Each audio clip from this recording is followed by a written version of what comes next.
tenido un poco de contratiempos, ¿verdad? Para comenzar, sin embargo, aquí estamos.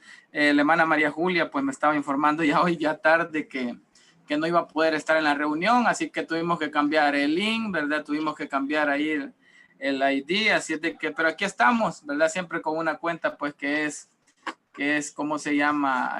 Pagada, así que gracias a Dios, pues no vamos a tener problemas de corte. Así de que gracias por el esfuerzo también que ustedes hacen. Sé que algunos pues es un día libre pues y quisieran descansar, sin embargo pues han decidido estar con nosotros. Así que gracias nuevamente. Vamos a pedirle aquí a mi hermana Ruth B. Pérez que nos lleve en oración para comenzar esta clase y pedir que Dios nos pueda iluminar. Amén, pastor. Vamos Amén. a orar. Padre, te damos las gracias por un día más de vida que nos regalaste, Señor, por esta oportunidad que nos permites estar reunidos como hermanos para poder aprender más de tu palabra. Bendice a nuestro pastor, Señor, a nuestro maestro. Dale sabiduría de lo alto, mi Dios, para que pueda interpretar bien, correctamente las Sagradas Escrituras y nos enseñanza que tú así lo deseas, Señor. Gracias. En el nombre de Cristo Jesús. Amén. Amén. Bien, hermanos, mientras ahí compartimos una pantalla de a dónde nos quedamos la última vez, quiero decirles que la próxima semana tenemos el examen. Ya el próximo lunes será el examen, así que quiero pedirles de favor que aquellos que no son becados y aquellos que no han pagado completo, pues nos hagan llegar el recibo del mes de octubre, que ese es el último que creo que es el que tenían que pagar. Así de que para que la próxima semana pues no tengamos ningún contratiempo para poder calificar y mandar las notas pues lo más pronto posible. Así es de que la próxima semana el examen no va a ser muy largo también. Voy a procurar hacerlo corto para que sea rápido de calificar, ¿verdad? Y usted pues también tenga su nota lo más pronto posible, porque yo al día siguiente debo de tener ya prácticamente las notas, aunque nos dan toda esa semana pues para poder enviarlas. Así es de que espero que usted esté estudiando, ya el material creo que ya lo tienen completo, ustedes también. Espero yo pues que estén, ya lo tengan bien leidito. ¿Qué más? Creo que nos habíamos quedado ahí. Déjenme ver, aquí estoy viendo el material 11. Ustedes ya les mandé el material 12 también, ¿verdad? 11 y 12 les mandé aquí a ver, ¿verdad? Sí, ya lo envío. Va, Sí, perfecto. Nos quedamos en la semana anterior, si alguien me refresca por ahí, nos quedamos en lo que era en esta lámina, lo que era el urín y el tumín, ¿verdad? Perfecto, las dos piedrecitas estas, cabal, que era en relación a la suerte, dicen algunos, pero no, es dejar que la voluntad de Dios pues se cumpla, ¿verdad? Entonces aquí estamos en el Levítico del 11 al 15, ¿verdad? Como guardador de las revelaciones pasadas y las experiencias del pueblo, el sacerdote era capaz de enseñar al pueblo la ley. Y eso creo que también lo vimos, distinguir entre lo limpio y lo inmundo. Estuvimos hablando, creo que la última clase estuvimos hablando acerca del alimento, ¿verdad? Y que nosotros como gentiles pues no estamos regidos como judíos. Sin embargo, pues para la salud hay ciertos alimentos que no son muy saludables, así es de que es importante tomar en cuenta eso. Pero eso no le quita la salvación, eso no le roba la salvación, eso no lo hace más santo o menos santo. Sin embargo, pues sí tiene mucho que ver en lo que es la salud propia. Así que eso lo vimos creo que la semana anterior. Y el mantenimiento de los sacerdotes dependía de las ofrendas del pueblo, como la de las primicias del campo y los rebaños. Todos tenían que llevar, el pueblo tenía que llevar al tabernáculo sus ofrendas, tenían que llevar las primicias, tenían que llevar también de ese producto, ¿verdad? Del campo, que era lo que servía para los sacerdotes, ¿verdad? Se pudiesen alimentar. Y todos aquellos que trabajaban, los levitas que trabajaban en el área del templo, bueno, en ese contexto era el tabernáculo, ellos eran los encargados de recibirlos, ¿verdad? Y también el pueblo, pues, de mantenerlos. Así que por eso dice que las primicias del campo y los rebaños de cierta parte de los sacrificios, ¿verdad? eran dados como ofrendas, ¿verdad?, del pueblo para también mantenimiento de los sacerdotes. Servía para eso. Así que del pan, de la proposición y de una porción de los diezmos, eso está ahí en Números, una parte para que usted lo pueda leer. Alguien quiero ver que tenga ahí Números capítulo 18. Veamos Números capítulo 18 del 26 al 28 para ver cómo se daba esta situación ahí en el pueblo. Alguien que Amén, pastor. Amén. Amén. Dice, así hablarás a los levitas y les dirás, cuando toméis de los hijos de Israel los diezmos que os he dado ellos por vuestra heredad, vosotros presentaréis de ellos en ofrenda mecida a Jehová el diezmo de los diezmos. Correcto. Y se os contará vuestra ofrenda como grano de la era y como producto del lagar. Así ofreceréis también vosotros ofrenda a Jehová de todos vuestros diezmos que recibáis de los hijos de Israel. Y daréis de ellos la ofrenda de Jehová al sacerdote Aarón. Perfecto, ahí aparece que los levitas, ¿verdad?, iban a comer, los sacerdotes iban a comer de los diezmos, de las ofrendas, de todo lo que llevaba el pueblo para sacrificio al Señor. Pero qué interesante que ellos también tenían la responsabilidad de ofrecer su propia porción, porque hoy en día, hermanos, nosotros somos especialistas, ¿verdad?, en anunciar en la parte de los diezmos, de las ofrendas, agradecidos con el Señor, con la obra, trabajemos juntos, ¿verdad?, apoyemos el ministerio y todo, pero no diezmamos. Hay algunos pastores dentro de las iglesias que no diezman, que no ofrendan, ¿verdad?, y le ponen carga al pueblo que ni siquiera ellos pueden llevar. Entonces nosotros, como ministros del evangelio, como siervos del Señor, debemos de dar el ejemplo. Y le estaba diciendo al Señor también a los levitas, a los sacerdotes, que ellos también debían de ofrendar, debían de diezmar, debían dar una parte de lo que les ingresaba a ellos mismos, de lo que llegaba a ellos mismos. Así que nadie está excluido de esto, sino que ellos mismos también debían de presentar el diezmo de los diezmos, ¿verdad?, que se hacía pues allá en el Antiguo Testamento con el pueblo de Israel. Entonces eso está diciendo que ellos también debían de presentar una porción de los diezmos como parte del agradecimiento que tenían, porque Dios les estaba dando el sustento también a cada uno de ellos. Es razón por la cual la vez pasada que estábamos hablando acerca de cómo se habían pervertido los sacerdotes, es que sucedía lo mismo, ¿verdad?, que ellos estaban torciendo lo que la Escritura decía y ellos se habían vuelto simple y sencillamente pues personas que buscaban siempre el favor, buscaban obtener un beneficio, y por eso al prostituirse el sacerdocio, lo que habían hecho es que habían dejado, ¿verdad?, de hacer como la Escritura enseñaba, sino que ellos siempre buscaban solamente un beneficio común, un beneficio propio, un beneficio para ellos mismos. Esa es la parte, ¿verdad?, de los levitas, la parte del Urim y del Tumim, y es la parte de cómo también ellos eran alimentados, porque ellos fueran, la herencia de ellos no iba a ser la tierra en este contexto que todavía no han llegado a Canaán. Pero aquí les está diciendo en Números pues que ellos van a poder tomar, ¿verdad?, y comer de esos diezmos y de esas ofrendas que el mismo pueblo va a ofrecer al Señor. Entonces, aquí dice, a pesar de la importancia del sacerdocio en Israel, durante el culto el sacerdote tenía ciertos límites desconocidos por otros pueblos. La prohibición de las imágenes no permitía la manipulación humana de la deidad.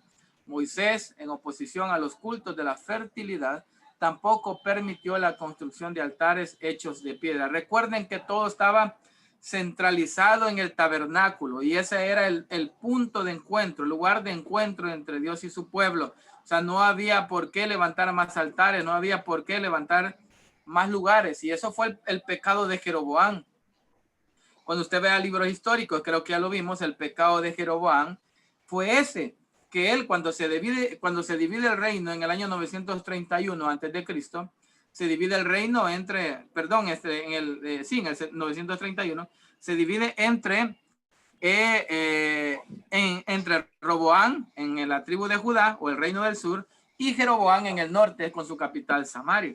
El pecado de Jeroboam, o sea, es que empieza a levantar altares donde ofrecer sacrificios, donde ofrecer holocaustos, para que los de las 10 tribus del norte no llegaran a Jerusalén a adorar, no llegaran al templo, ¿verdad? A adorar, a ese lugar que Dios había establecido, el templo de Salomón. Estamos hablando en el contexto de los libros históricos, pero en el tabernáculo, en el Pentateuco, pues había un lugar también que era el tabernáculo, a ese lugar. Por eso que decía ahí, esta lámina, a pesar de la importancia del sacerdocio en Israel, durante el culto el sacerdote tenía ciertos límites desconocidos por otros pueblos. La prohibición de las imágenes no eran como lo hacían en otros lugares, en otros pueblos.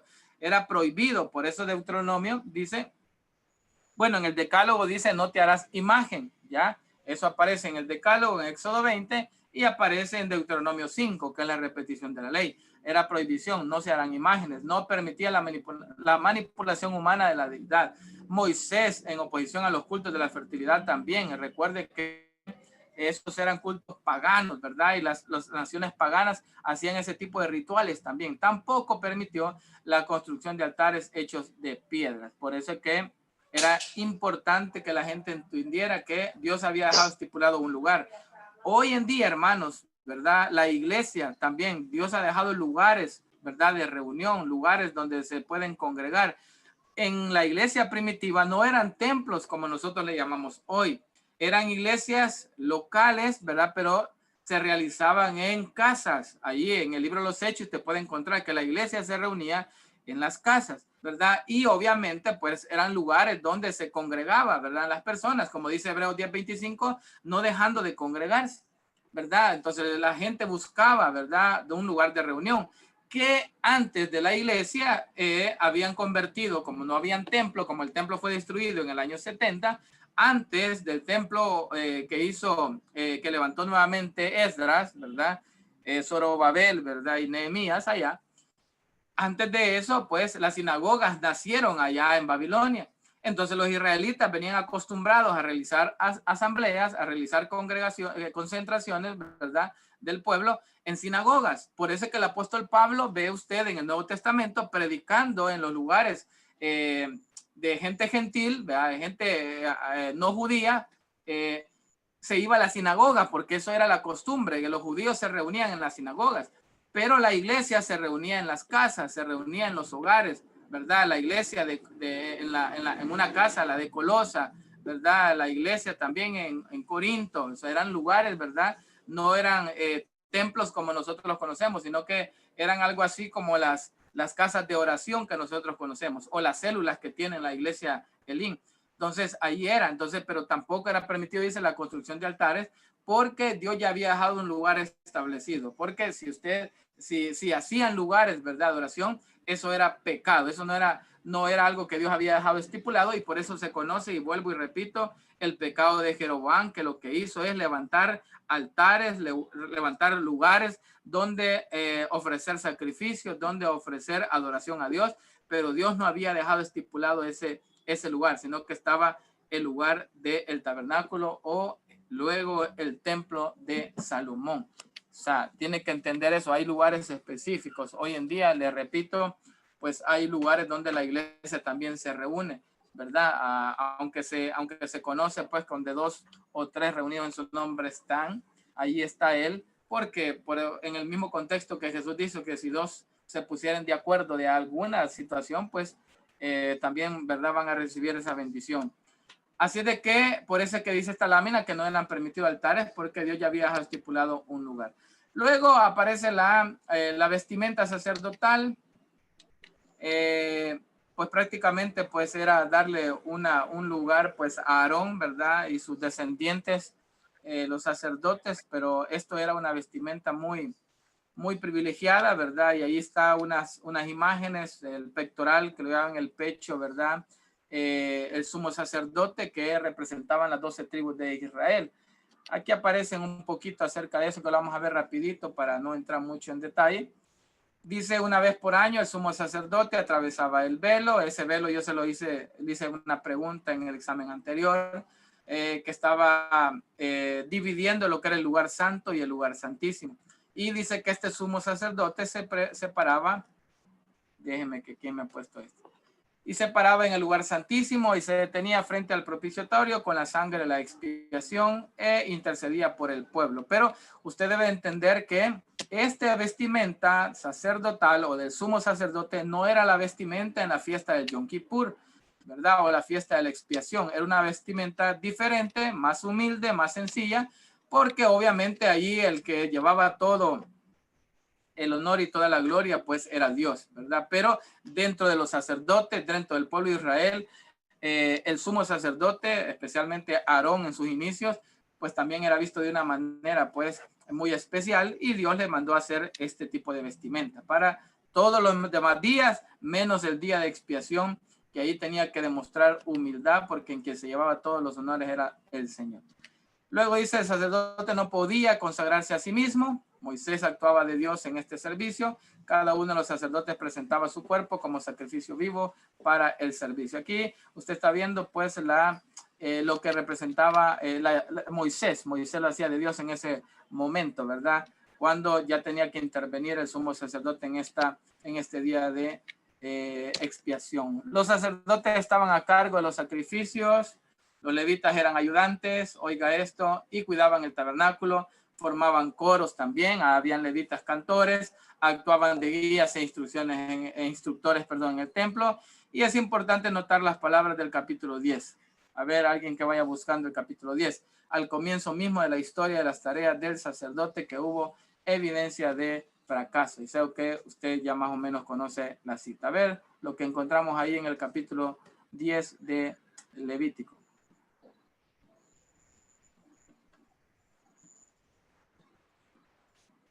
¿Alguien lo tiene? Amén. Aquí habla del pecado de Nadab y Abiú. Correcto, correcto. Ahí está viendo, por eso es que ahí dice, ¿verdad? Actuaban de guías e instructores en el templo. Es importante notar las palabras del capítulo 10, que encontramos ese pecado de Nadab y Abiú, que dice que descendieron vivos, ¿verdad? Y la tierra se los tragó. Comienzo mismo de la historia de las tareas del sacerdote, que hubo evidencia de fracaso. Los hijos de Aarón. Léanos, hermano Elías, un par de versículos. Amén. Del capítulo 10. Capítulo 10, versículo 1. Nadab y Abiú, hijos de Aarón, tomaron cada uno su incensario y pusieron en ello fuego, sobre el cual pusieron incienso y ofrecieron delante de Jehová fuego extraño, que él nunca les mandó. Y salió fuego delante de Jehová, y los quemó y murieron delante de Jehová. Perfecto, dejemos hasta ahí. Ahí está, usted también lo ha leído en su casa, ¿verdad? ¿Qué es lo que pasó con ellos? Importante. Dice que ellos ofrecieron fuego extraño que Dios nunca les había mandado, ¿verdad? Así es de que es importante tomar en cuenta, hermanos, ¿verdad? Que Dios dio disposiciones, pero veamos un poquito de este pecado. Algunos hermanos, ¿verdad? Como Caín y Abel, o Jacob y Esaú, meten al otro en problemas. Nadab y Abiú, recuerden que eran hijos de Aarón, que cuando usted lea todo el pasaje va a encontrar que ni siquiera le permitió Dios que se entristeciera por sus dos hijos que habían muerto, ¿ya?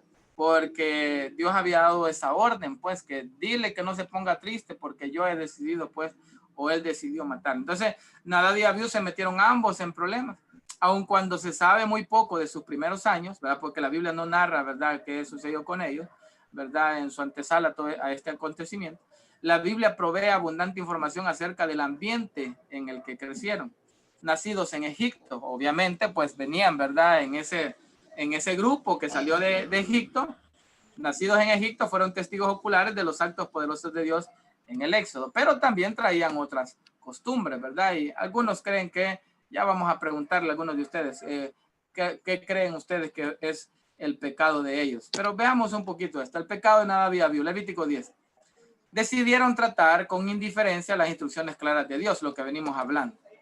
Ellos ofrecieron fuego extraño ante el Señor, que Él nunca les mandó, y fueron rápidamente consumidos. Entonces, parte de, o prácticamente lo que sucede acá, es que ellos prácticamente hacen algo que Dios no ha pedido, que Dios no ha mandado, que Dios no ha exigido, ¿verdad? Y obviamente fueron rápidamente consumidos por el fuego. A ver, yo quisiera escuchar de algunos de ustedes si tienen algún comentario en relación a este acontecimiento, algo que quieran compartir o algo que ustedes quieran consultar, ¿verdad? O aportar a este evento.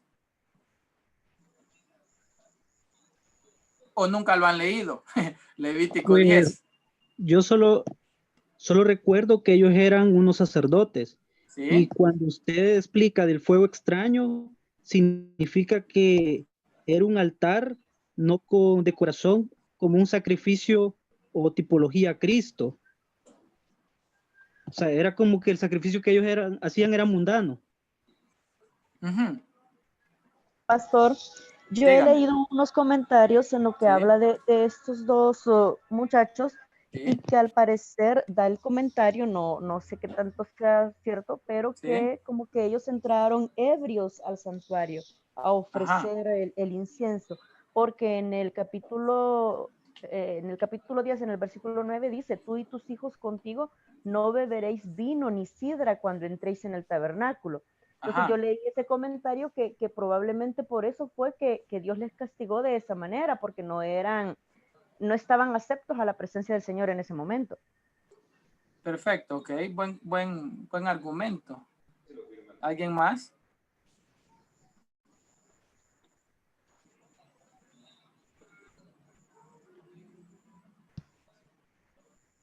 Pastor, Dígame. bien contradictorio, ¿verdad? Porque eran los hijos de Aarón, que supuestamente Correcto. era el sumo sacerdote quien los debería de tener bien instruidos. Sí. Allí lo que se nota es que ellos se salieron por decirlo, del protocolo que Dios había mandado y hicieron las cosas como ellos creían que era. Y definitivamente estaban fuera del orden de Dios, ¿verdad? Me imagino de que, como dice la hermana, pudiera haber habido presencia de que estaban borrachos o fuera del sí, ¿verdad? Estaban Sí. locos, pues. Sí. Solamente. Perfecto. Pastor, Dígame. también yo leí algún comentario que decía que habían ofrecido fuego, ofrecido a otros dioses y que habían traído al altar del Señor, que era fuego pagano. Ajá. Y por eso es que era extraño. Ok. Perfecto. ¿Quién más?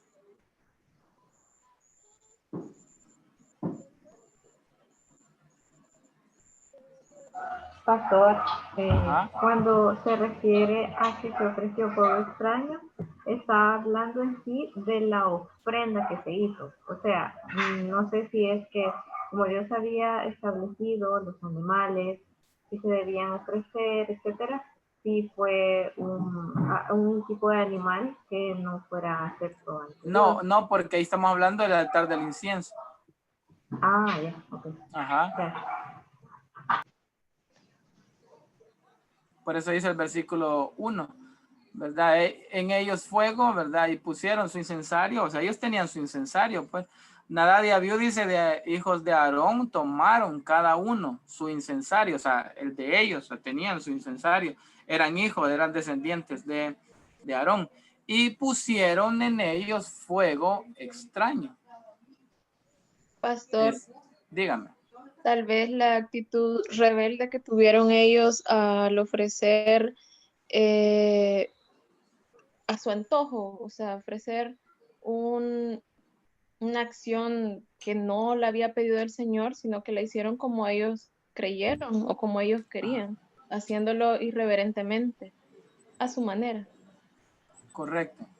¿Qué más? Es que aparentemente dice en el versículo 11 de que tendrían que entrar no ebrios para que pudieran discernir entre lo santo y lo profano, o sea que estaban tan aturdidos que hicieron cosas que no les había mandado Dios hacer. Según comprendo yo el capítulo 10 de Levítico, no sé si estoy errada. La Biblia, vaya, gracias ahí por su comentario. La Biblia no describe exactamente lo que es fuego extraño. Les voy a leer este comentario de Mundo Hispano. Dice, el pecado, dice, ofrecieron delante de Jehová fuego extraño. ¿Ya? Nadab y Abiú, dice, murieron porque no cumplieron con los mandatos de Jehová. Fuego extraño indica un fuego no aprobado ya por Dios. cualquier cosa, mire qué interesante lo que usted ha dicho, ¿verdad? De que posiblemente estaban ebrios, posiblemente inclusive pues se habían prostituido, no la sabemos, si estaban, ¿verdad? Haciendo la antesala de lo que iba a ser, ¿verdad? Los hijos de Elí, Ofni y Finés. Entonces, dicen, no cumplieron con los mandatos de Jehová. Fuego extraño indica un fuego no aprobado por Dios. Cualquier cosa no aprobada por Dios es extraña, o sea, es contraria, llamémosla así, es algo que Dios no ha establecido. Entonces dice, cualquier cosa no aprobada por Dios es extraña. Para el cristiano, no solamente usaron fuego extraño o común, sino que tomaron el lugar del sumo sacerdote. Ojo con esto. Los sacerdotes no tenían el derecho, esa era parte de, no tenían el derecho de entrar en el lugar santísimo para ofrecer el sacrificio. Era una actitud de egoísmo y falta de reverencia en la presencia de Jehová.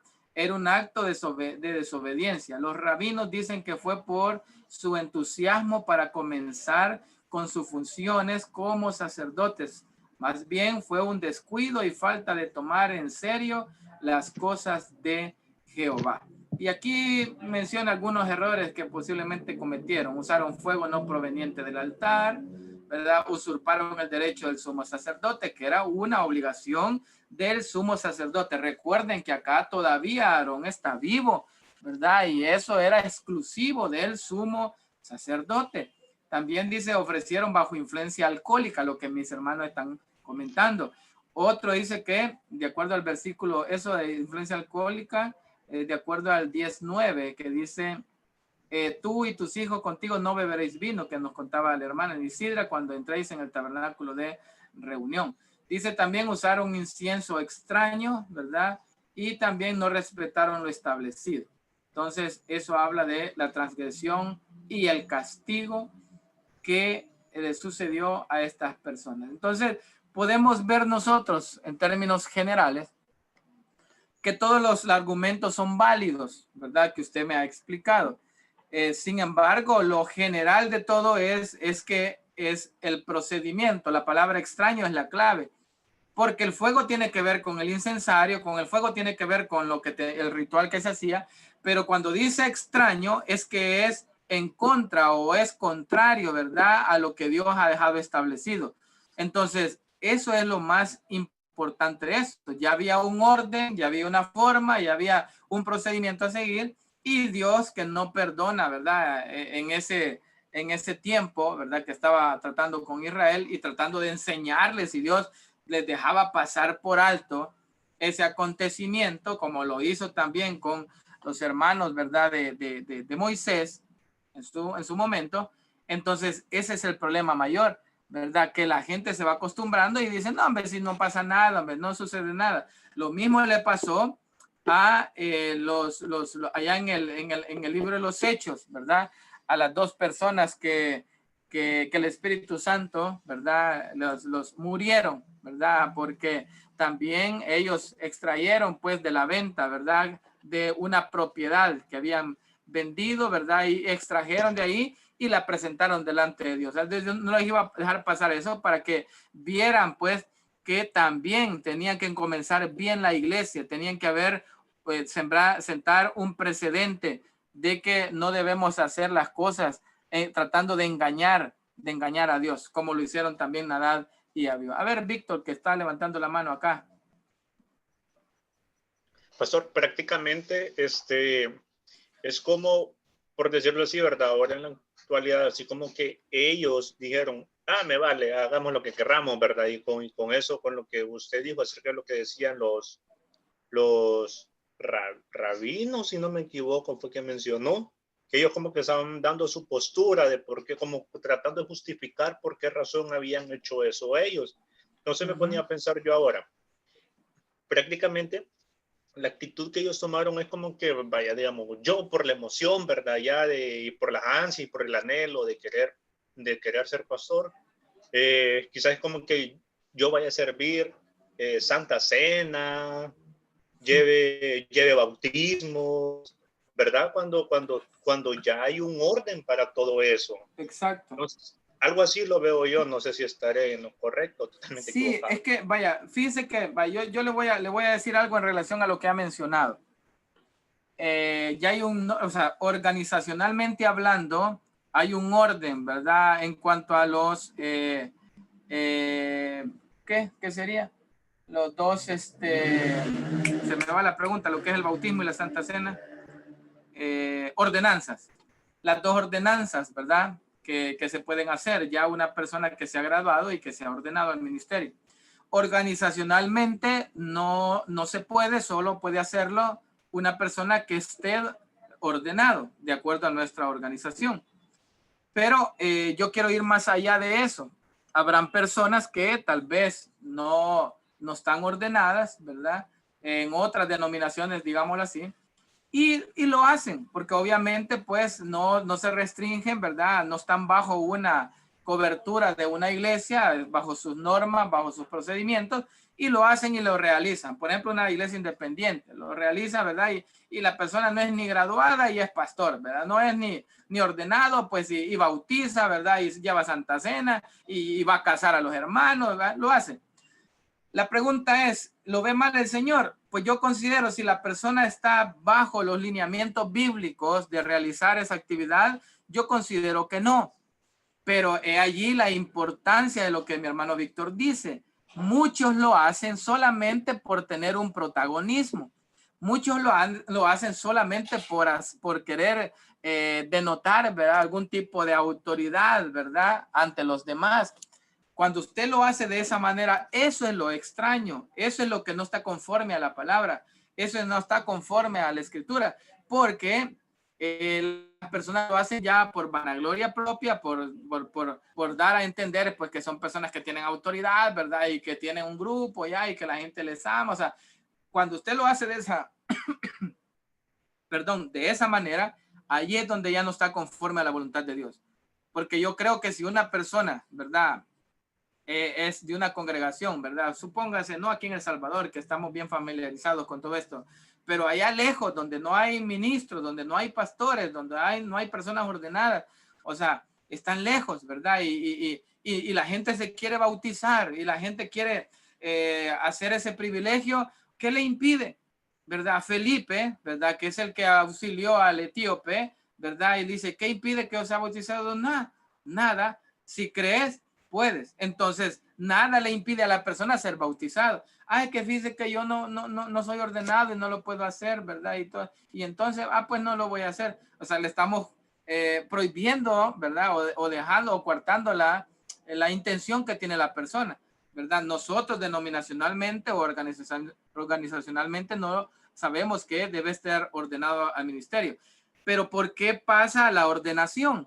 Ahí el detalle. Una persona ordenada, ¿verdad? Al ministerio es una persona que lo han estudiado, ¿verdad? Lo han, ¿cómo se llama? Entrevistado, que cumple ciertos requisitos, que dice Timoteo, que dice Tito, ¿verdad? Que tiene que ser marido de una sola mujer, ¿verdad? Y ahí, ya cuando usted se vaya a ordenar, pues ahí le van a hacer una investigación, si no golpea a sus hijos, ¿verdad? Si les da de comer, ¿verdad? Si usted tiene una sola mujer, que si usted no es dado al vino, al vicio, ¿verdad? Si no es alcohólico, si no es drogadicto. Entonces, ¿por qué se cree que una persona de testimonio es la que va ahí a llegar a ofrecer, ¿verdad?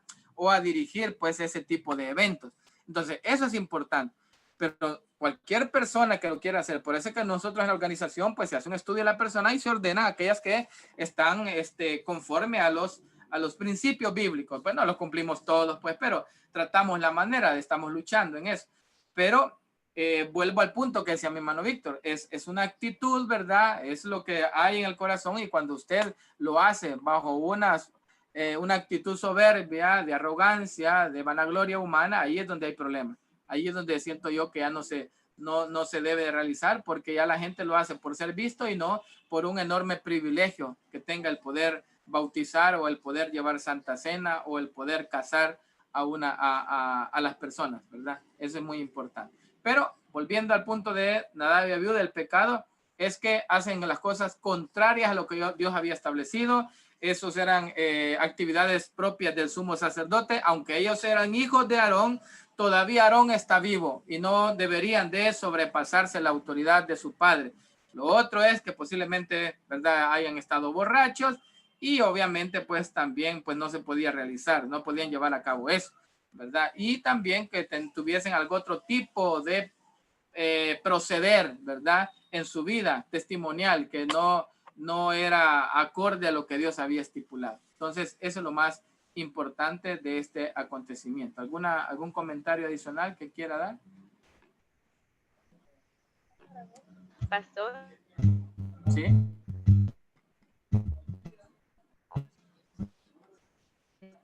Hola.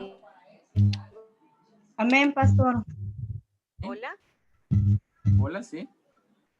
¿Me escucha? No le escucho, no sé si los demás escuchan. No, parece que tiene problemas de conexión. Tienen problemas de conexión a lo mejor porque no le escuchamos, hermana, aquí. Pastor, ¿puedo comentar? Sí, hermana Ana Luisa. Amén. Según la explicación que usted nos ha dado, se queda como bien claro que, primero, que la cuenta es personal. Porque ellos la cuenta fue muy personal con Dios. Ahí no tenía nada que ver el papá. Ajá. Eso me queda más claro. Y lo otro también es que siempre llegamos a lo mismo. Pecado es pecado. Desde la desobediencia, no importa qué es lo que presentaron o cómo lo presentaron, pero desde la desobediencia, el pecado. Exacto. Muy y la claro, paga del pecado, así es. la paga del pecado fue muerte. Sí. Amén, pastor, solamente. Ok, gracias, hermana. Bien, ahí estamos viendo entonces acerca de ese pecado. Veamos el sacerdocio en el Nuevo Testamento. Ya vimos el sacerdocio en el Antiguo. Veamos en el Nuevo Testamento. En el Nuevo Testamento, Cristo se presenta como el cumplimiento del sistema sacerdotal del Antiguo Testamento. Y él, el mediador del nuevo pacto. El tema central del libro de Hebreos es: el nuevo pacto en Jesucristo es mejor que el pacto mosaico. Ese es el tema general de la carta a los Hebreos. Y allá se ve que Jeremías 31, que vamos a ver ahí, búsquemelo alguien, Jeremías 31, y búsqueme a alguien Mateo 26, 28. Y también alguien que me busque primera carta a los Corintios, capítulo 11. Ya le digo el versículo. A ver, veamos esta lámina. Dice: Cristo se presenta como el cumplimiento del sistema sacerdotal del Antiguo Testamento y el mediador del nuevo pacto. Efectúa un sacrificio eternamente eficaz que permite al creyente tener acceso directo a Dios, que se rompe el velo. A ver, ¿quién tiene Jeremías 31? Amén. ¿Qué dice? He aquí vienen días, dice Jehová, en los cuales haré nuevo pacto con la casa de Israel y con la casa de Judá. Siga adelante. Yo le digo hasta dónde. No como el pacto que hice con sus padres el día que tomé su mano para sacarlos de la tierra de Egipto, porque ellos invalidaron mi pacto, aunque fui yo marido para ellos, dice Jehová. Pero este es el pacto que haré con la casa de Israel después de aquellos días, dice Jehová. Ajá. Daré mi ley en su mente y la escribiré en su corazón. Y yo seré a ellos por Dios y ellos me serán por pueblo. Y no enseñará más ninguno a su prójimo, ninguno a su hermano, diciendo: conoce a Jehová, porque todos me conocerán, desde el más pequeño de ellos hasta el más grande. Dejémoslo hasta ahí. Estamos viendo ese nuevo pacto, ¿verdad? Ese nuevo pacto. A ver, Mateo 26, 28. Alguien que lo tenga por ahí. Amén, pastor. Porque esto es mi sangre del nuevo pacto, que por muchos es derramada para remisión de los pecados. Y os digo que desde ahora no beberé más de este fruto de la vid hasta aquel día en que lo beba, nuevo con vosotros en el reino de mi Padre. Ok, entonces está hablando Jeremías, el nuevo pacto. Está hablando Jesús, ¿verdad? Jeremías es un contexto judío, Jesús es un contexto judío también, en ese nuevo pacto que está haciendo, en el cual están en esa última cena, ¿verdad? Cena del Señor. Y está hablando de ese nuevo pacto también. A ver, 1 Corintios 11. Alguien que me ayude ahí en 1 Corintios 11, Amén, pastor. versículo 23. Amén. Dice, Dígame. porque yo recibí del Señor lo que también he enseñado, que el Señor Jesús, la noche que fue entregado, tomó pan. Ajá. Sigo. Sí, siga. Y habiendo dado gracias, lo partió y dijo, tomad, comed, esto es mi cuerpo que por vosotros es partido. Haced esto en memoria de mí. Ajá. Asimismo tomó también la copa, después de haber cenado, diciendo, esta copa es el nuevo pacto en mi sangre. Haced esto todas las veces que la bebiereis en memoria de mí. Así pues. Perfecto, dejémoslo hasta ahí. Okay. Esta copa es el nuevo pacto. Entonces, allá viene hablando en Jeremías 31 de ese nuevo pacto. Vuelve a retomarlo en Mateo 26, ese nuevo pacto. Viene hablando en 1 Corintios 11, ese nuevo pacto. Y por último, ya le doy la mano, hermano, el tiempo, hermano Jonathan. Y por último, vamos a el libro de Hebreos, capítulo 10, versículo 19 en adelante. Que también aquí se cumple y está hablando del nuevo pacto. Hebreos, capítulo 10, versículo 19. ¿Quién lo tiene ahí?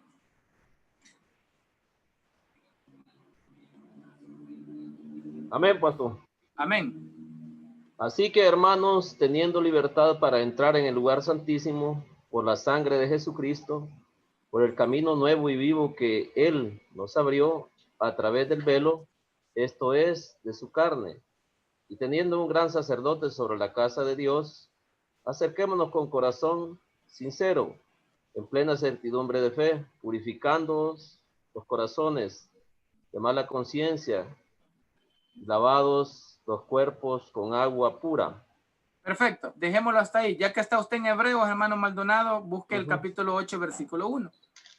Amén.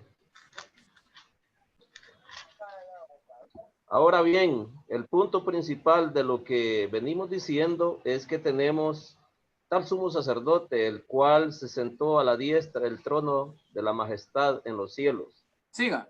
Ministro del santuario de aquel verdadero tabernáculo que levantó el Señor y no el hombre, porque todo sumo sacerdote está constituido para presentar ofrendas y sacrificios, por lo cual es necesario que también éste tenga algo que ofrecer.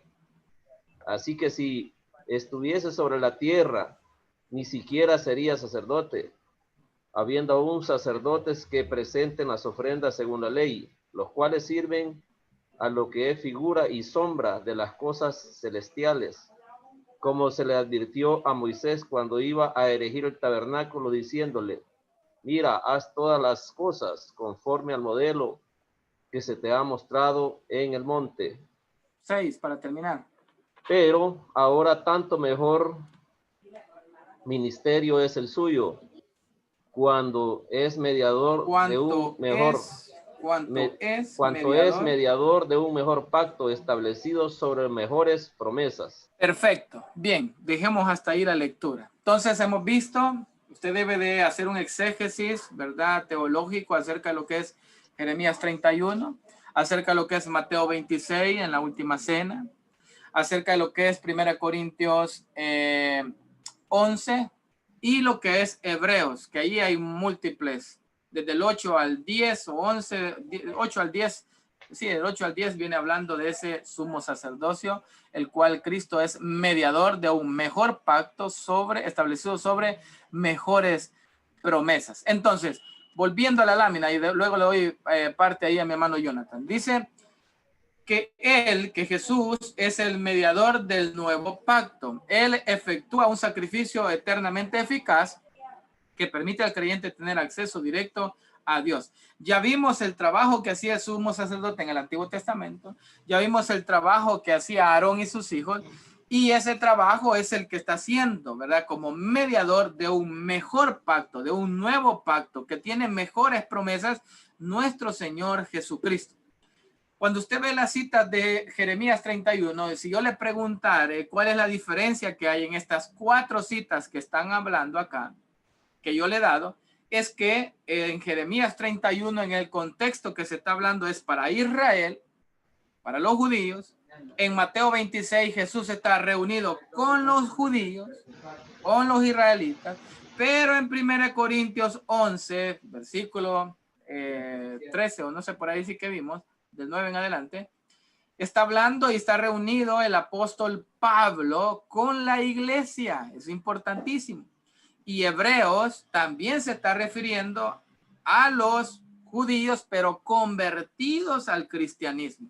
Entonces, usted debe hacer esa diferencia en cada texto.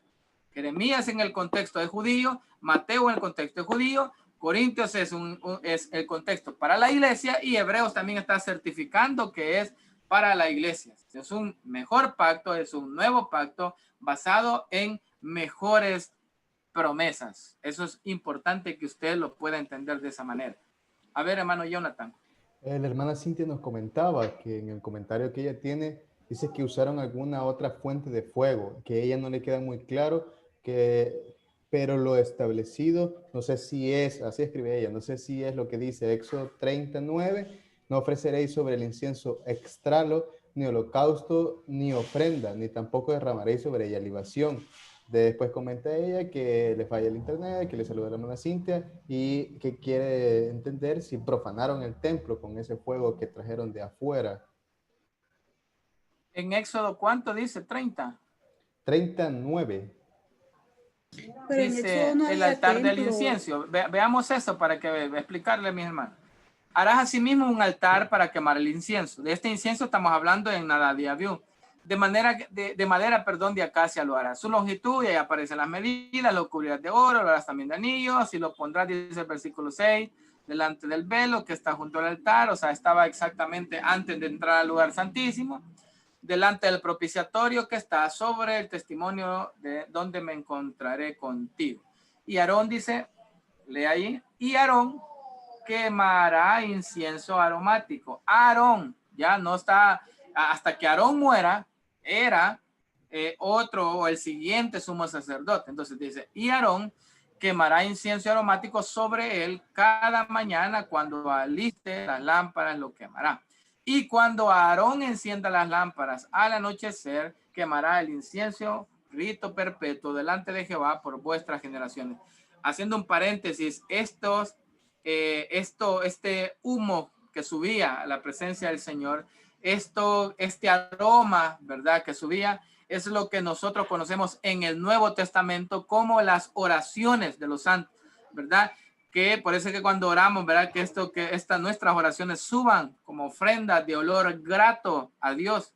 Pero ¿cómo va a subir de olor grato a Dios si nosotros lo único que hacemos es pedir para nosotros? Pedir y pedir y pedir, y nunca glorificamos al Señor, nunca alabamos al Señor, nunca le decimos Padre nuestro que estás en los cielos, santificado sea tu nombre, Señor, hágase tu voluntad, venga a nosotros tu reino. O sea, no solo pedimos para nosotros. Pero siguiendo dice, y cuando Aarón encienda las lámparas al anochecer. O sea, ahí está hablando en la mañana y está hablando en la noche. 9, no ofrecerás sobre el incienso extraño ni holocausto, o sea, sobre el incienso extraño. Esa palabra en el hebreo dice incienso extraño.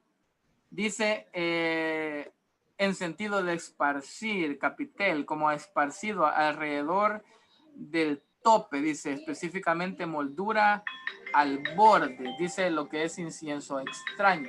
Ni holocausto, ni ofrenda, ni tampoco derramaréis sobre él libación. Obviamente lo que está diciendo acá, cuando dice que no ofreceréis sobre el incienso extraño, es que había una orden, ¿verdad?, en el capítulo 30 de cuál era la forma.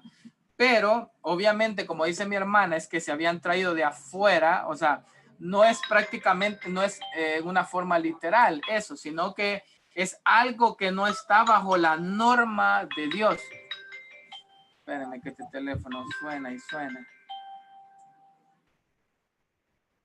O sea, es algo que no está bajo la normativa de Dios. O sea, tal vez si lo tomara literalmente, yo pudiera decir que sí, trajeron fuego de afuera, ya, de otro lugar.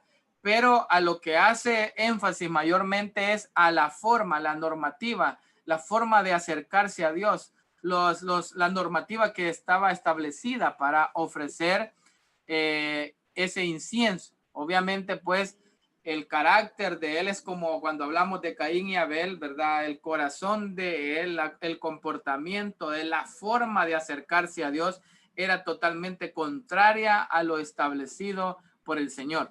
Entonces, eso es básicamente, o sea, si yo pudiera entenderlo literalmente, y entonces mire que lo que pasa es que el fuego tenía que ser sacado de la leña de este lugar, ¿verdad? Y allá había un tambo de gas, ¿verdad? Y lo agarró de la cocina, ¿verdad? O sea, si yo lo tomase literalmente.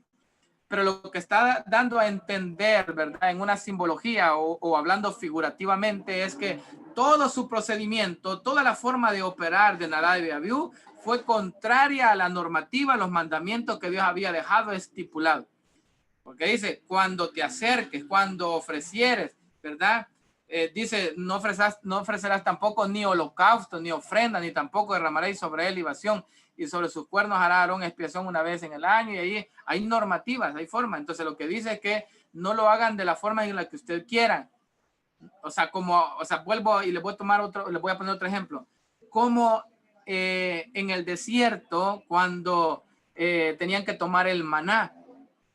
O sea, no había problema si tomara doble porción y se la comiera el mismo día, ¿verdad? Porque era un poco Arturo. El problema era, ¿verdad? Torcer la norma de Dios y tomar, ¿verdad? Dentro de sí, guardar ese poquito de maná para el día de mañana. Dios les había ordenado que no lo hicieran así. Igual en el tabernáculo, cada cosa, ¿verdad? Lo mismo que le pasó a Usa. Dios había dejado estipulado, ¿verdad? Cómo se iba a cargar el tabernáculo, cómo iban a llevar el arca del pacto. O sea, había una norma y había un procedimiento y habían personas autorizadas para cargar esto, ¿verdad? Inclusive cuando se roban el arca, ¿verdad? Y se lo llevan a otro lugar, ¿verdad? Ven que el arca también tenía su propio lugar donde estar. No podía estar en lugar de los filisteos, no podía estar en otros lugares paganos. Entonces, porque Dios había dejado normado todo eso. Entonces, volviendo a la pregunta que hace mi hermana, el mayor énfasis o el mayor enfoque que tiene este pecado es hacer cosas contrarias a la voluntad de Dios, ¿verdad? Yo lo pudiera tomar literalmente, si usted lo quiere ver, pero va más allá de la literalidad. Va más allá de que hayan tomado, ¿verdad?, un fuego de otro lugar donde no era, sino que la forma de acercarse a Dios, la forma de ofrecer ese incienso aromático a Dios, no era una ofrenda grata a Dios, no era un fuego grato, no era un aroma grato a Dios. ¿Por qué? Por la forma, por lo que había en su corazón, tanto en Nadab como en Abiú. Espero que eso ayude a lo que mi hermana está tal vez preguntando por ahí. Bien, estamos ahí, hermanos, estamos claros acerca del mediador. Pregunto acerca de los pasajes de Jeremías, ¿verdad? Porque esto posiblemente le venga en su examen. Mateo 26, 1 Corintios y Hebreos capítulo 8 o capítulo 10 o capítulo 9, capítulo... Eso está muy interesante. A ver, ¿alguien quiere comentar? Porque en el examen le voy a poner los 4 pasajes bíblicos. ¿Ha quedado claro? Pastor, ¿qué más nos va a poner? Amén, pastor. Pastor. Hola. ¿Qué más nos va a poner en el examen? ¿Nos va a mandar así como siempre? Sí, les voy a mandar una idea, pero no va a pasar este examen de 5 preguntas, ¿verdad? Pero una de ellas es esta, y le voy a poner los 4 pasajes y usted debe de interpretármelos en su contexto. Allá está hablando Jeremías, ¿verdad? Año 590, 600 antes de Cristo. El 26 está hablando Jesús, ¿verdad? Con sus discípulos en la última cena. En 1 Corintios está hablando Pablo a la iglesia, ¿verdad? En Corinto, ¿verdad? Está hablando de personas convertidas al cristianismo. Y en Hebreos está hablando a judíos convertidos también al cristianismo. Así que son contextos diferentes, pero el significado es el mismo. Allá Jeremías anunciaba que iba a haber un nuevo pacto. Jesús inaugura el nuevo pacto, ¿verdad? Y este es el nuevo pacto en mi sangre. lo retoma Corintios, pero ya con un contexto de destinatarios diferentes. Y allá se confirma también en Hebreo. Usted debe de saber explicarme en cada contexto este pasaje. ¿Se entiende, hermano? Amén, pastor. Pastor, perdón, Ok. solo en hebreo dijo a los judíos convertidos. Sí, judíos convertidos al cristianismo. Gracias. Ok. Hola.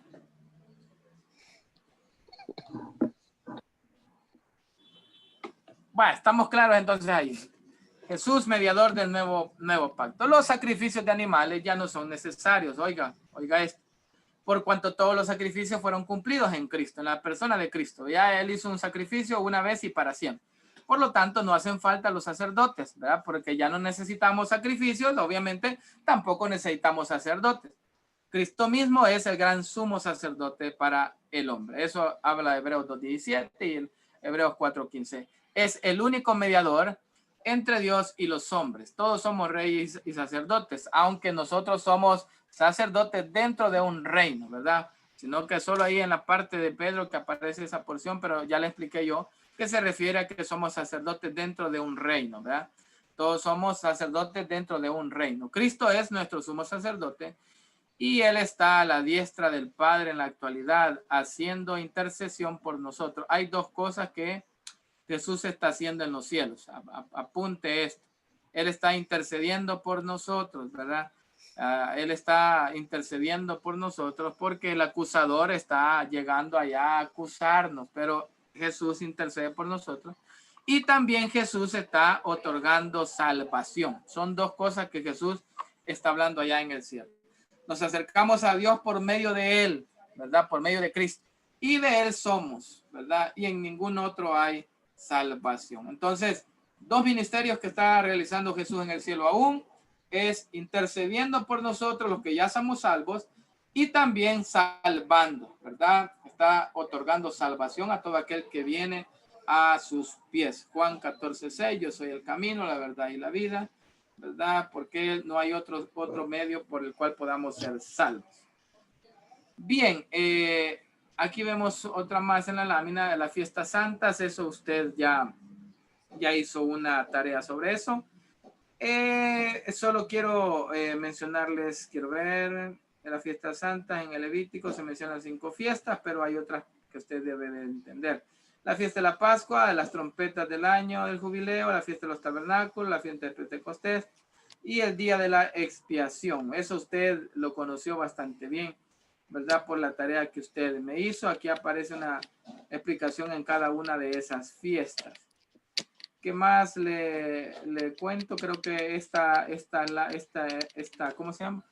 Este archivo llegaba hasta acá. Preguntas de lo que hemos hablado. Vamos a comenzar el material 12, que yo se los envié la vez pasada también. ¿Estamos claros ahí? Solo de esta última clase van a venir dos preguntas, ¿verdad? Ahí a los que no vinieron, ahí les cuentan. Ahí los orientan, ¿verdad? De lo que hablamos acá. Pastor, yo solo tengo una pregunta. Dígame. Fíjese que me gustaría que me ampliara y me explicara con respecto a las 2 piedritas del Turín y Tumín. Ajá. Respecto a eso, yo, según lo que usted venía en la clase, que en la vestimenta sacerdotal, en el pectoral tenía las 12 piedritas, representaban a las 12 tribus. Correcto. Y esas 2 piedritas eran almacenadas en el pectoral y pues posteriormente dicen que cuando se utilizaban para una elección, sí, ellos oraban antes de tirar esas piedritas. Sí. Pero no sé, mi pregunta es ¿por qué ocupaban esas piedritas? Porque buscando en la Biblia no encuentro como que fue una ordenanza de Dios. Ajá. No fue como que Dios lo dijo, estas 2 piedritas van a ser así. No sé si yo no lo he podido interpretar bien, pero ¿por qué si a la larga tenían esa intimidad con Dios, esa oración de cara a cara, de poder hablar, así como lo hacía Moisés? Un ejemplo claro, es como un hermano que que dice serse cristiano, pero va donde la bruja que le lea las cartas. Entonces, no sé, yo lo comparo como con eso. No sé si la comparación tampoco encaja, pero ¿por qué esas piedritas? Entiendo la parte que era, determinaban en la parte que caía la piedrita, era como que la elección y esa era una parte de revelación de parte de Dios, pero el trasfondo me gustaría que me explicara para que me quedara más claro. Vaya, fíjese que no hay mucha información en relación a lo que usted quiere saber. Sin embargo, es algo de acuerdo a Éxodo 28:30, dice, y pondrás en el pectoral del juicio Urim y Tumim. Para que, o sea, aquí está el propósito, para que estén sobre el corazón de Aarón cuando entre delante de Jehová, y llevará siempre a Aarón el juicio de los hijos de Israel sobre su corazón delante de Jehová. La primera vez que aparece la palabra o las piedritas de Urim y Tumim era la forma, le voy a explicar de esta manera, era la forma que Dios había establecido. Usted dijo una palabra bien clave que dice que Dios hablaba cara a cara con Moisés, hablaba directamente con él. Este Moisés, obviamente, tenía esa particularidad, esa relación con Dios. Aarón no tenía la misma relación con Dios. Prueba de ello es que participó en el becerro de oro, ¿verdad? Pero Dios lo escogió para que fuese su sumo sacerdote y luego sus hijos. Pues yo puedo pensar que obviamente Moisés iba a morir. Moisés era el que habló cara a cara con Dios. Moisés era el que tenía el privilegio de estar con esa cercanía, esa relación con Dios. Prueba de ello es que a nadie le permitió que subiera al monte más que a Moisés. El pueblo quedaba en cierto lugar y Aarón quedaba en otro cierto lugar. El único que pasaba ya al lugar más íntimo con Dios era Moisés. Cuando da la orden a Aarón que iba a llevar en el pectoral, en el pecho, dice que las piedrecitas, dice de acuerdo a Éxodo 28:30, que estén sobre el corazón de Aarón cuando entre delante de Jehová, cuando él presente, dice, y llevará siempre a Aarón el juicio de los hijos de Israel. Recuerden que hemos visto que el sumo sacerdote en el Antiguo Testamento era el encargado de encarrilar al pueblo, era el encargado de instruir al pueblo, era el encargado de enseñarle al pueblo, tenía una gran responsabilidad. Por eso es que los reyes venían y consultaban, ¿verdad?, al sumo sacerdote o al profeta en el caso, cuando ya en el tiempo de los profetas, acerca de la voluntad de Dios. Entonces, la forma de consultar a Dios, la forma de entender lo que Dios quería para el pueblo era esta. Dios lo dejó estipulado. Dios le dio la orden de que tomara esas dos piedras, se pusiera las dos piedras, para que llevara siempre a Aarón el juicio de los hijos de Israel sobre su corazón delante de Jehová, para que fuese, ¿verdad?, una forma simbólica de llevar ese juicio a Israel, pero que Dios decidiera sobre el asunto que se iba a presentar. Dice Levíticos 8:8, luego le puso encima del pectoral y puso dentro del mismo los Urim y Tumim. Luego mire lo que dice el número 27:21, él se pondrá delante del sacerdote Eleazar y le consultará por el juicio del Urim delante de Jehová. Por el dicho de él saldrán y por el dicho de él entrarán él y todos los hijos de Israel con él y toda la congregación.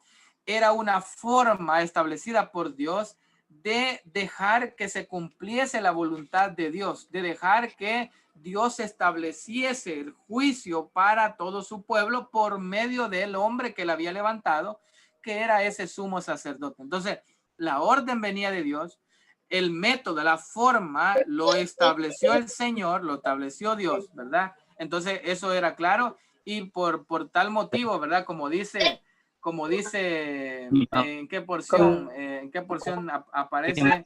En tiempos de Salomón, cuando muere el rey David, dice que Salomón pide sabiduría para poder llevar adelante el gran trabajo que le había sido encomendado, ¿verdad? Porque este pueblo es duro, ¿verdad? Porque este pueblo es difícil. Entonces, deme sabiduría para poder gobernar este pueblo, esta nación de Israel. Entonces, el punto principal de lo que venimos hablando es de que Dios había dejado estipulado y la forma de poder entender los planes de Dios o la voluntad de Dios en este contexto, ¿verdad? Es que Dios hablara al pueblo. En 1 Samuel 28:6 dice, y consultó Saúl a Jehová, pero Jehová no le respondió ni por sueño, ni por Urim, ni por profeta. O sea, era una forma de hablar de Dios, era una forma de conocer la voluntad de Dios, era una forma, ¿verdad?, de saber, ¿verdad?, qué es lo que Dios quería para su pueblo. Hoy,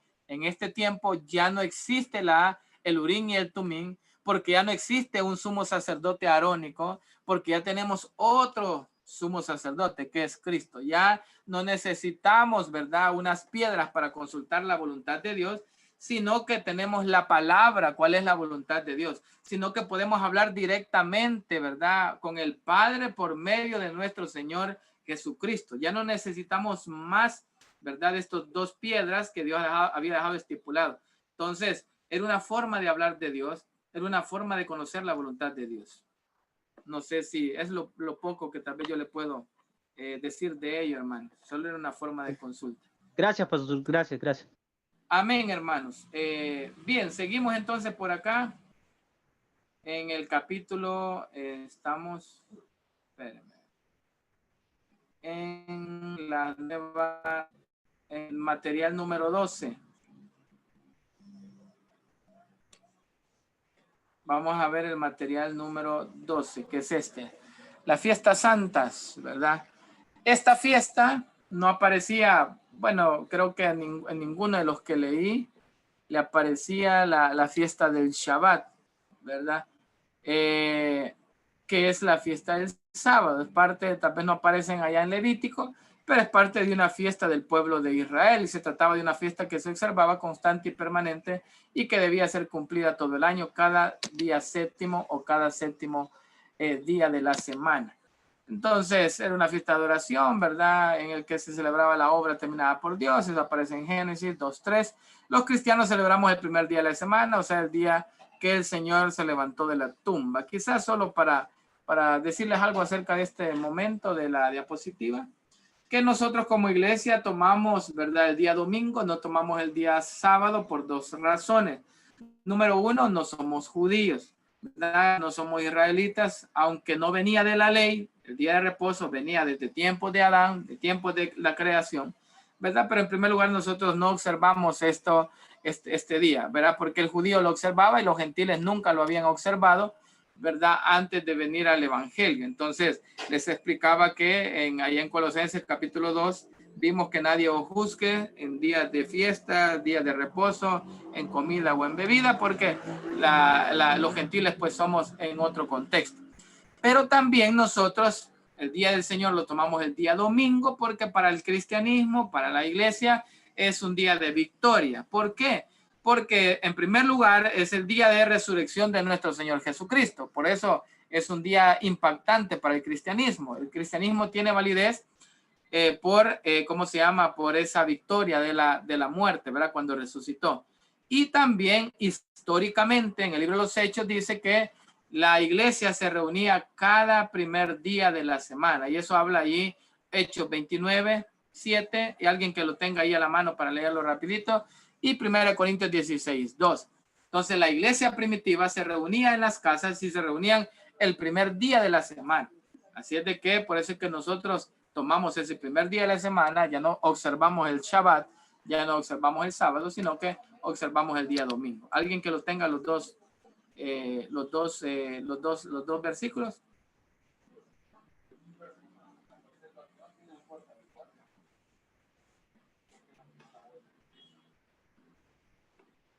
Hola, ¿se oye?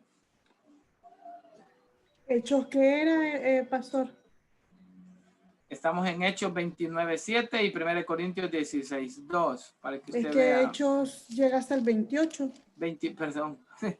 No, hombre, 19:7 es. Entonces está mal la cita aquí. Déjeme ver. Sí, disculpe, hermano. No me había percatado de ese pasaje. Ya estoy como Corcio, que una vez en una predicación dijo, busca Hechos 29. Si no existe, hombre. Vea si es 19:7, me habré equivocado ahí. Eran por Creo que no es unos 12 hombres. Solo eso. Ya le confirmo. Leamos 1 Corintios, tal vez así es la cita. Amén, pastor, yo lo tengo. A ver, ¿qué dice 1 Corintios?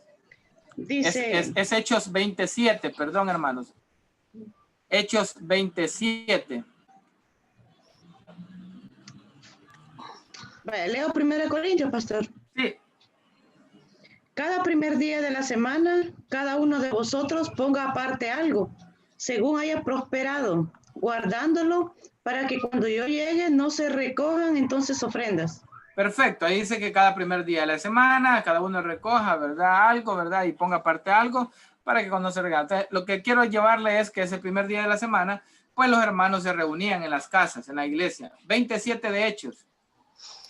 Amén, pastor. El primer día de la semana, reunidos los discípulos para partir el pan, Pablo les enseñaba habiendo de salir al día siguiente. El primer día de la semana, perdón, hasta ahí lleguemos. Está hablando de ese primer día de la semana. Entonces, veamos Marcos 16:2. Alguien que lo busque y alguien que me busque también. Marcos 16:9 y Lucas 24:1 y otro que busque Juan 21. Así.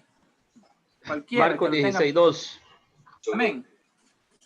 Muy de mañana, el primer día de la semana, vinieron al sepulcro, ya ha salido el sol. Perfecto, está hablando de la resurrección de Cristo. Primer día de la semana. Y 16:9 me dijo. Ajá. Habiendo pues resucitado Jesús por la mañana, el primer día de la semana, apareció primeramente a María Magdalena, de quien había echado 7 demonios. Primer día de la semana, Marcos, la resurrección de Cristo, Lucas 24:1. En el primer día de la semana, muy de mañana, vinieron al sepulcro, trayendo las especies aromáticas que habían preparado y algunas otras mujeres con ellos. Juan 21.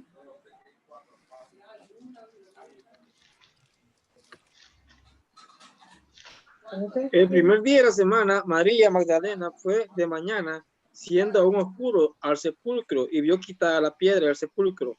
Perfecto, primer día de la semana. Y para terminar, Mateo 28:1. Y si yo lo quiero ver de manera doctrinal o teológica, este versículo lo vamos a estudiar de esta manera. ¿Qué dice Mateo 28:1? Amén, pastor. ¿Qué dice? Amén, 28:1. Sí. Dice, pasando el día de reposo. Pasado, dice. Pasado el día de reposo. Sí. Al amanecer el del primer día de la semana, vinieron María Magdalena y la otra María a ver el sepulcro. Perfecto. Si yo me remonto a la teología, al estudio minucioso, algunos teólogos comentaristas dicen, pasado el día de reposo, lo ven como una simbología, ¿verdad? O como un símbolo, ¿verdad?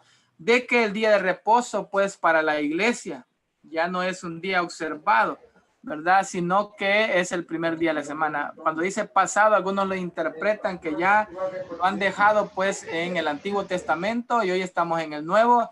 Y hoy adoramos al Señor el primer día de la semana. Por eso dice, pasado el día de reposo, al amanecer del primer día de la semana, vinieron María Magdalena y la otra María a ver el sepulcro, que estamos hablando del día de resurrección. Por eso que nosotros tomamos como ese primer día de la semana, como ese día del Señor. Nosotros lo hemos tomado como un día de victoria.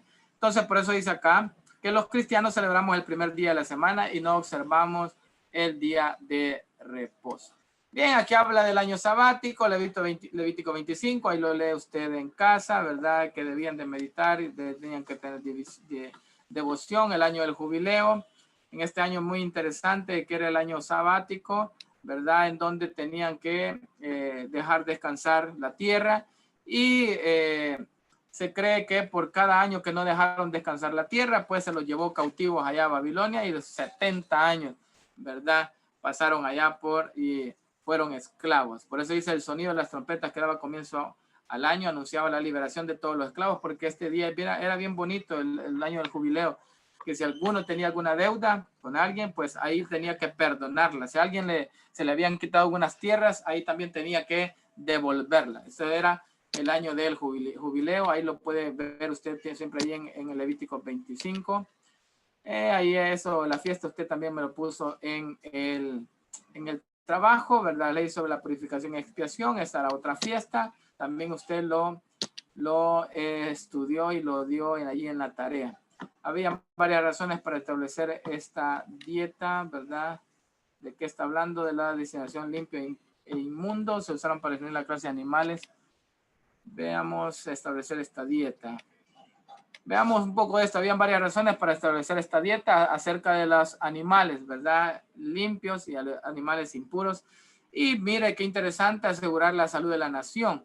Recuerde que yo le explicaba que aunque nosotros ya no estamos regidos por este tipo de prohibiciones, sin embargo, son buenas para tomar en cuenta por la salud, ¿verdad? Eso no nos roba la salvación, no nos hace perder tampoco la salvación, pero asegura la salud de la nación, asegura la salud suya.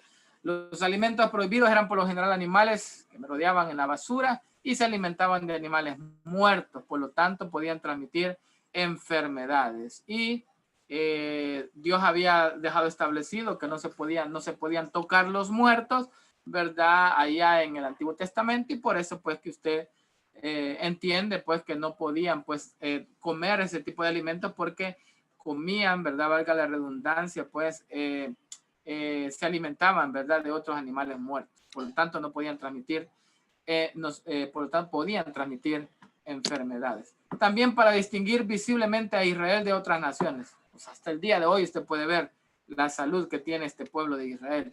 El puerco, dice, por ejemplo, era un sacrificio común de las religiones paganas.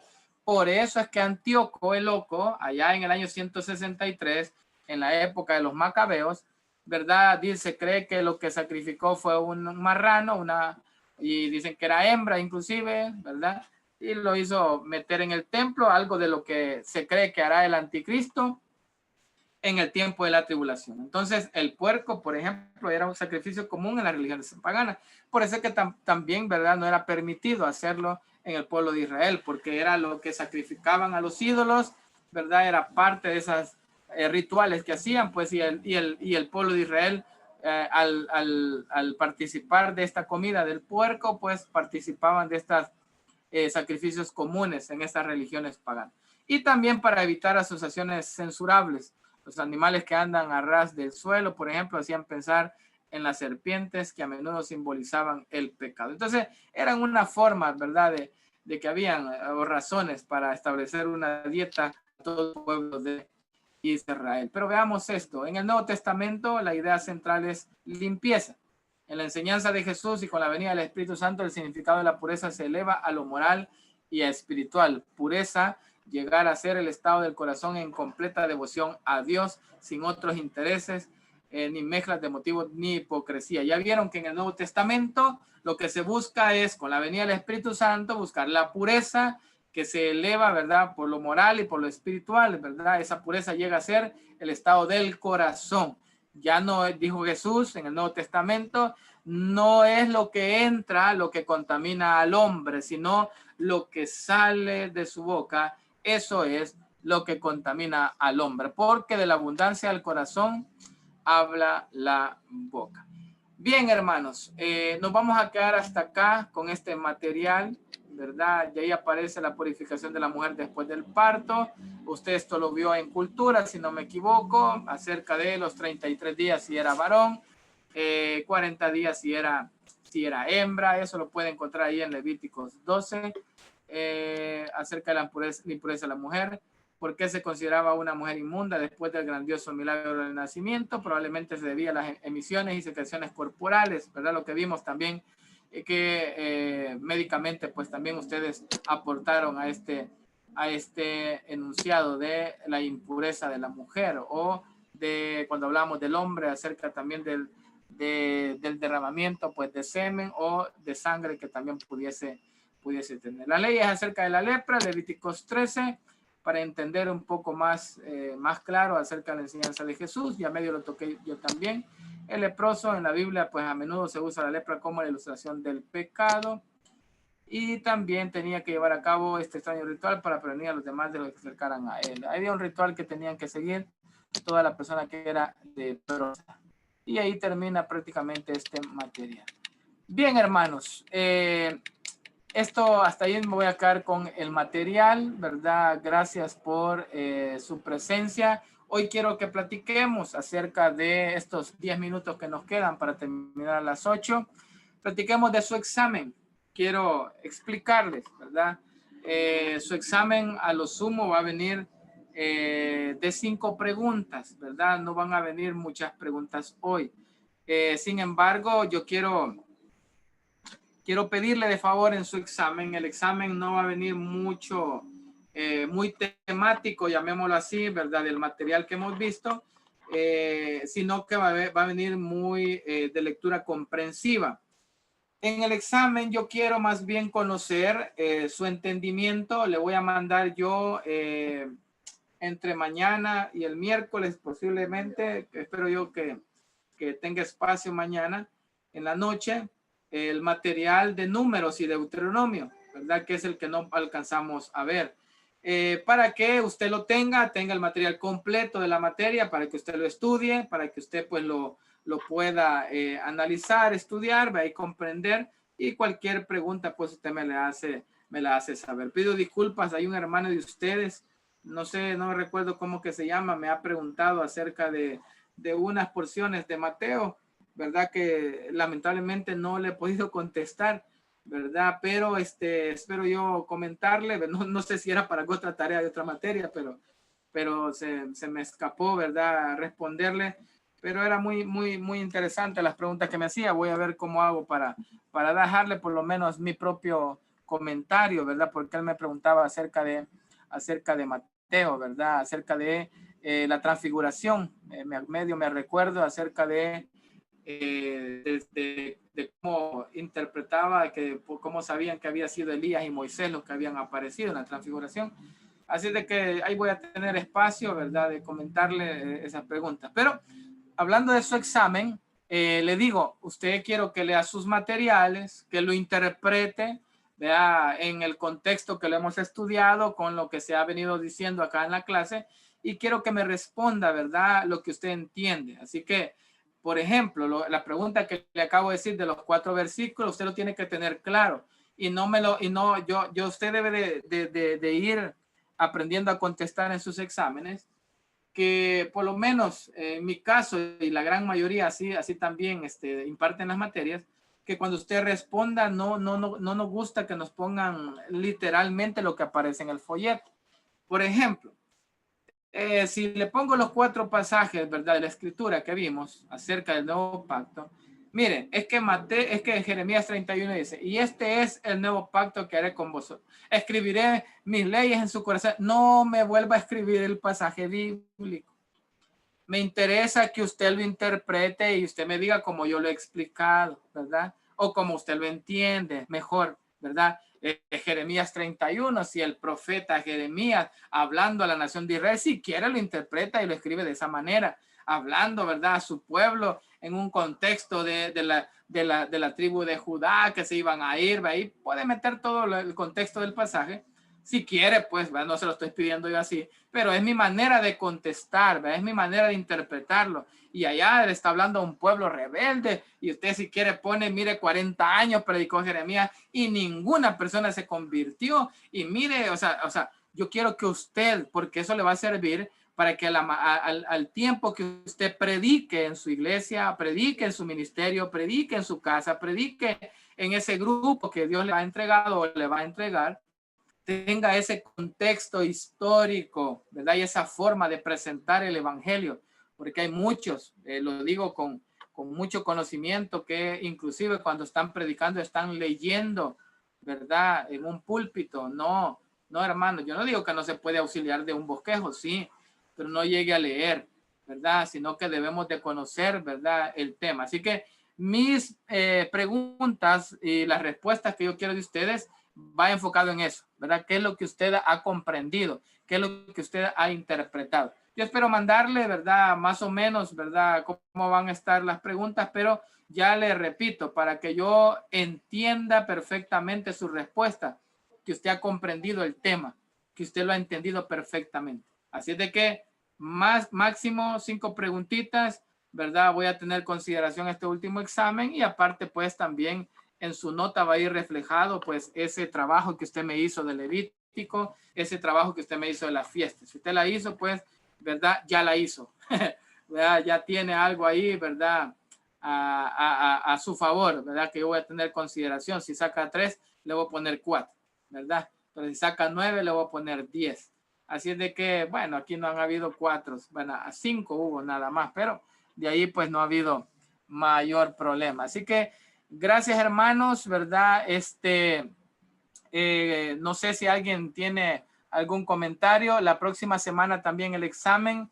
Es posible, hermanos, que no haya instrucción así al inicio, ¿verdad? Para que usted pues pueda tener el tiempo desde muy temprano. Estoy meditando yo ponerle el examen a las 5 de la tarde, ¿verdad? Tempranito, para que usted lo pueda contestar rapidito y enviar. Entonces, esté pendiente, pero yo creería que no vamos a tener tal vez introducción, ¿verdad?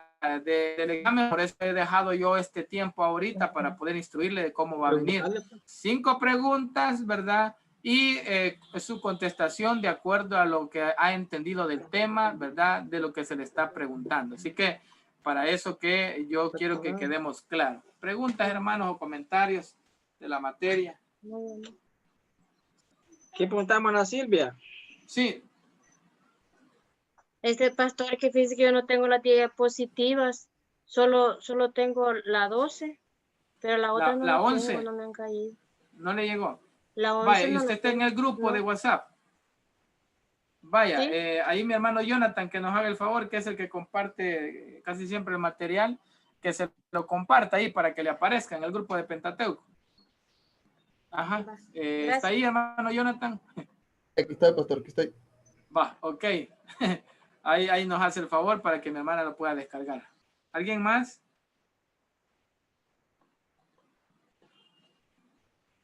¿Estamos claros entonces, hermanos? Pastor. Perfecto. Hola, hermana Flor. Solo agradecerle por su enseñanza, vea, todo lo que hemos aprendido durante todo el ciclo. La verdad que ha sido de mucho provecho y pues le agradezco personalmente por eso. Amén. Gracias, hermana. No, gracias a ustedes por aguantarme. La verdad que ha sido un reto desde el ciclo pasado, pues, porque no es lo mismo estar en una pizarra, no es lo mismo estar en un aula, ¿verdad? Que estar así de una manera virtual, pues, porque uno hace uso de otros recursos. Aquí tiene que avanzar en el tiempo, pero no, gracias a ustedes. Realmente, pues, son un grupo, pues, muy educativo en el sentido de que, pues, la gran mayoría ha estado en las clases, ¿verdad? Siempre hay algunos que no participan, pero, por ejemplo, hoy habemos 41 de los 55 que normalmente se conectan, entre 55 y 60, casi siempre hay el día lunes. Pero no, gracias a ustedes, de verdad, y quiero decirles pues que en la medida que yo pueda apoyarles, ¿verdad? Y si el tiempo me lo permite, ¿me entiende? Pues ahí vamos a estar. Como les repito, tal vez no les contesto tal vez rápidamente, pero de que le voy a contestar, hermano, ¿verdad? Por mi trabajo, pues paso muy ocupado acá, ¿verdad? Pero en las noches, pues, es el tiempo que yo dedico, pues, a ver algunas cuestiones. Muchas gracias, pastor. Ok, hermana Gracias. Flor. Yo le quiero confesar que el libro de Levítico, yo cuando leía, casi siempre trataba de salir rápido de él porque no me gustaba. Sí. Pero hoy que veo que el sacrificio que menciona Levítico ¿sí? Está hablando de nuestro Señor Jesucristo, entonces ya no lo voy a tratar de saltar. Sí. Porque hermana sí, Claudia, hay una gran riqueza en ese. Fíjese que lástima que no pudimos verlo, ¿verdad? Así de manera exegética, porque si aún viendo lo temático, pues no nos alcanza el tiempo, ya no digamos de una manera exegética, pero es un libro, ¿verdad? Que Pedro, el apóstol Pedro escribe y dice que ser santo, pues como Él es santo, ¿verdad? Él es 3 veces santo, ¿verdad? Y ese libro habla de la santidad. Lo que buscaba Dios en el pueblo de Israel es mantener a una nación santa, apartada de los pueblos paganos, apartados de la idolatría. Eso es lo que busca. Y Levíticos, eso es lo que pretende o pretendía en el tiempo de los israelitas. pero hoy en el Nuevo Testamento el Señor lo resume, ¿verdad? Ser santos como yo soy santo, ¿verdad? Así es de que nosotros debemos de anhelar esa santidad y créame que cada vez que usted lee Levítico, haga un paralelismo, ¿verdad? De Cristo, de ese sumo sacerdocio de Cristo. Es increíble, o sea, cuando usted lo vea detenidamente, va a dar más riqueza. Pidamos al Espíritu Santo que pueda iluminarle de una manera todavía mayor, ¿verdad? Para que pueda entenderlo mejor y nosotros entendemos mejor el sacrificio de Cristo, el sacerdocio de Cristo, el mediador, ¿verdad? De nosotros entre el hombre, ¿verdad? Y Dios. Gracias, hermana Claudia. Amén, amén. Bien, hermanos, si no hay nadie más, quiero agradecerles, ¿verdad? A todos. Gracias por su tiempo, gracias por su dedicación. Espero pues que sea de bendición, ¿verdad? Su vida, su familia. También le deseo lo mejor en su preparación teológica. Recuerde que aún graduado, que aún haber terminado en el seminario, no terminamos de aprender. Seguimos aprendiendo, ¿verdad? Esforcémonos a hacer las cosas bien, esforcémonos a hacer la voluntad del Señor. Así que para mí ha sido un gusto, ha sido un privilegio el poder compartir con ustedes esta materia. Y pues si en algo les podemos ayudar, repito, pues usted no dude, ¿verdad? Ya sea ministerialmente hablando, ya sea teológicamente hablando, doctrinalmente hablando, con materiales, con información, pues, y lo que poco que sabemos, pues, podemos trasladarlo. No lo sabemos todo, ni estoy diciendo que todo lo que yo digo, pues, sea la absoluta verdad. La única verdad es Cristo, pues, y Él sabrá, pues, darle el discernimiento a usted, ¿verdad? En cuanto a eso. Así que, nuevamente, muy agradecido. Gracias a todos, ¿verdad? Y les deseo lo mejor. Y el próximo lunes, pues, a partir de las 5 tendrá su examen. Y cualquier cosa, pues, que si yo les digo de repente que nos conectemos, pues ahí en el grupo les va a aparecer, ¿verdad? Algún link, ¿verdad? De Zoom para que nos entendamos. De lo contrario, pues cualquier consulta usted me la hace llegar al WhatsApp. O ahí mismo en el grupo pregunte. O ahí puede comentar, ¿verdad? Y ahí vamos a estar pendientes de dar esa información. Pero el examen, ya le digo cómo va. 5 preguntas y lo que usted comprende de esa, ¿verdad? Ese tema que le estoy preguntando ahí. Muchas gracias a todos. Que Dios me les bendiga. Les deseo lo mejor, ¿verdad? Como siempre, pues busquemos de Dios, aprendamos más de Él, que Él tiene muchas cosas para nosotros. Bendiciones, mis hermanos. Amén.